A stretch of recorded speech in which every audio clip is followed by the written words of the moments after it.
Muna kuwaɗi mata mun kasa amsa sai da rabi ya baka, kuma kai kadai ne mai tsayawa mun sani. Ranar kiyama ado ana kallon ka, ranar da Adamu zai yi nuni dubu gun Nuhu Musa a kai kana matsayinka.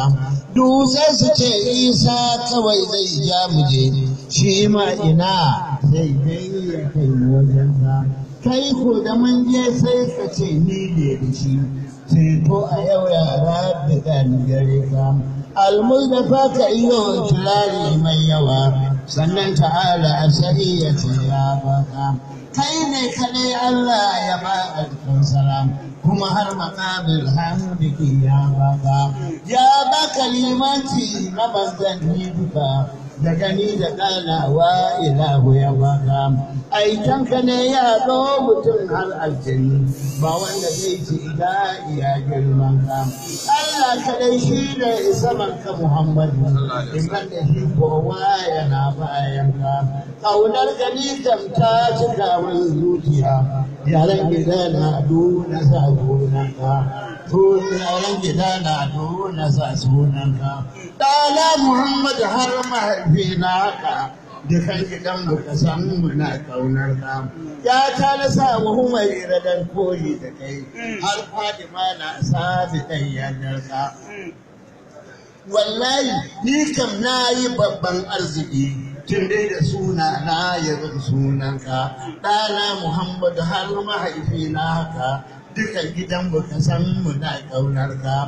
Ƙarar da zan yi wajen ka ya Al-Mustapha, na zo cikin wani zamani mara harka. Munan muna yaƙi a san ka a tabbata, dukkan abayin jalla babu kamar ka. Wasu yan uwan shedan suna rigima da mu, in mun yaɗe ka suna tafa man suka. Su jahilai ne dan kawai ba su san ka ba, wai sai su ce an zurfafa a yabanka. Sun kasa ganewa ilahu maɗaukaki, shi kansa shi ya yi lokaci ya faɗe ka. Ya ce da mu ne ya ka kowane lokaci, mu yi salati mai yaba a gare ka.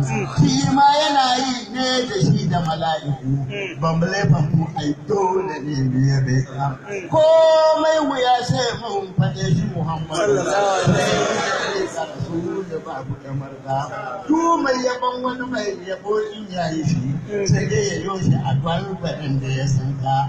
Amma sanin ka hakikatan sai rabbana, dukkan halitta babu wanda ya san ka.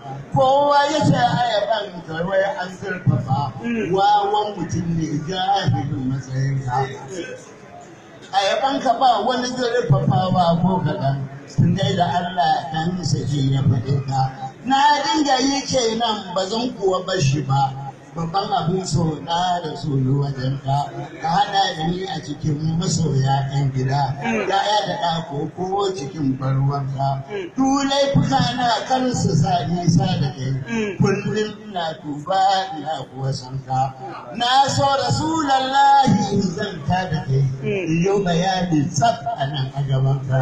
Ina ganin su Rasulallahi ta goma shi, na samu ganka.